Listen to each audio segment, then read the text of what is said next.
Hello, fellow paper crafters. It's Cindy the Scrapologist. I hope you're doing well today. I wanted to jump on and just do a very quick technique video with you all about how to decorate the edges of your pages in a kind of a different way. So we all love things sticking out of the side of our journals. We do tabs, we do fabric and paper tabs, all sorts of lovely things. But perhaps you are not wanting to have to sew, go to your sewing machine, or spend time with lots of gluing and making tabs and what have you. So one of the things that I love to do is deckled edges on the pages. It's a beautiful and simple technique, and it really makes your book look interesting and vintage. When I'm making an actual bound book, this one is not bound yet, but when I'm hand sewing a book, I take it over to my paper trimmer, my guillotine trimmer, and I cut off the paper so that the edges are very fine and clean for the book. But with junk journals, we just love all this stuff that I was just talking about. So this is a bookbinder's technique here too in terms of having deckled edges on your pages. Now there are several ways to do this. I'm going to show, let's see, I have one here. I'm in the process of making a journal with an extra Edith Holden book that I have hanging around. Sorry for the glare on this. And I started out by making a cover with, of course, wallpaper.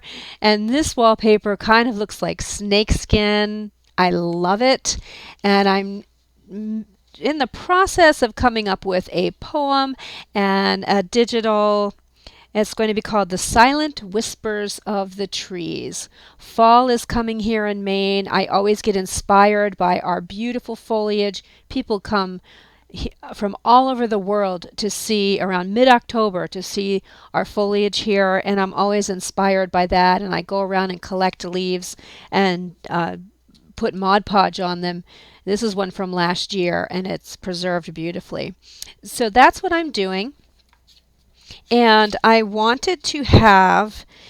didn't think that the theme really fit something like this. So that's why I decided to use deckled edges on the pages.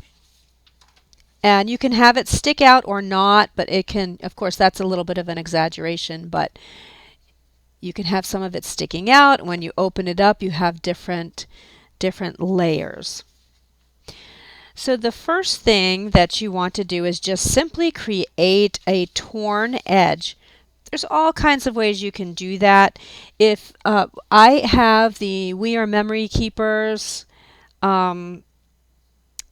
tear rulers, they come in a set of 3. I use this one here all the time.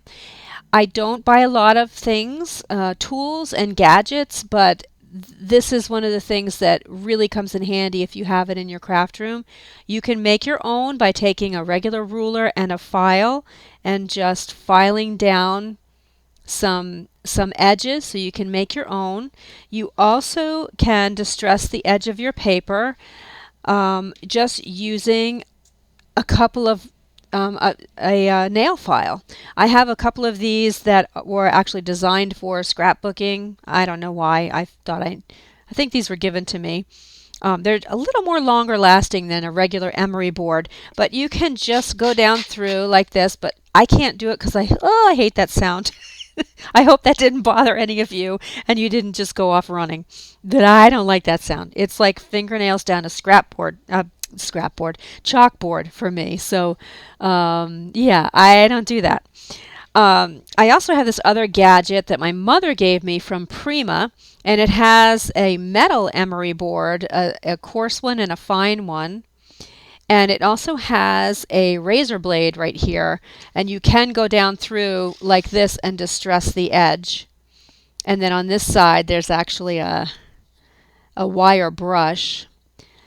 So you can use whatever you have on hand. I'm going to use my tear ruler because it's just really simple.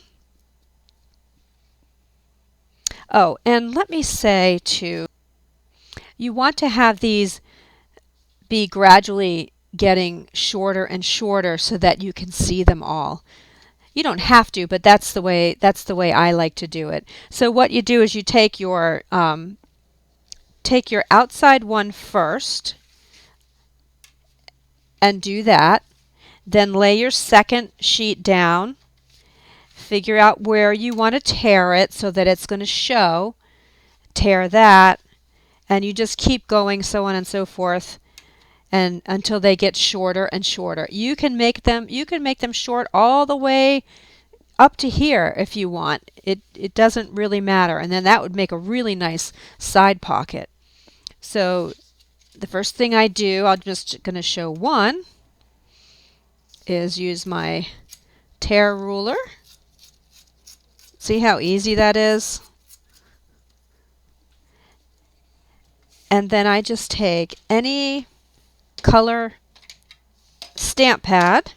I happen to have these Pedal Point color boxes from the 1980s, I kid you not. And I'm going to use this color because I want to have it in keeping with my theme here. And I just ink it. And you could, if you like really bright colors, you could have the colors of the rainbow. You could have muted colors, bright colors, and do both sides so that when you open the page, you can see it on the other side too. And then I have a nice deckled edge. You can do it just a little bit, so it's like I did here, so it's just kind of on the torn part of the paper, or you can do it a little thicker. If I can't get this page open. Let me set it down. There we go. It's a really thin paper, so I couldn't get it. But you could do this, where I just literally took the ink pad and went shh down the side of it. You can also use, if you have your ink pad and your, I can't remember the name of anything today. One of these thingies, if you have one of these thingies, you can do this as well. Lots of ways to do it. So this one is just a single page. I'll have to stick that in somewhere, and then you can just keep going with it. I haven't done the edges of this page, this stack yet, but you see how I even have a smaller one here that has the deckled edge?